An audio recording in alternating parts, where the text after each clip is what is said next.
Pinatigil ni Jesus ang unos.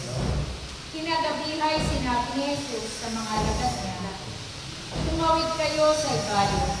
Kaya't iniwan nila ang mga tao at sumakay sa bangkang pinalululanan ni Jesus upang itawid sila.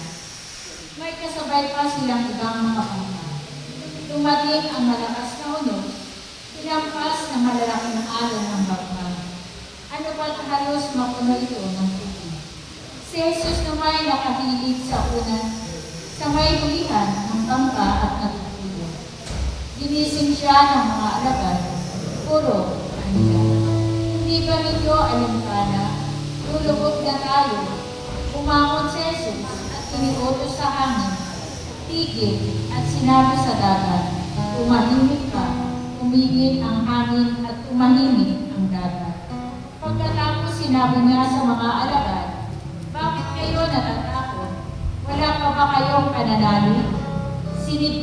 Siniglan sila ng matinding takot at panggigilalas at nagsabi sa isa't isa, sino nga kaya ito at sinusunod maging ng hangin at ng dagat?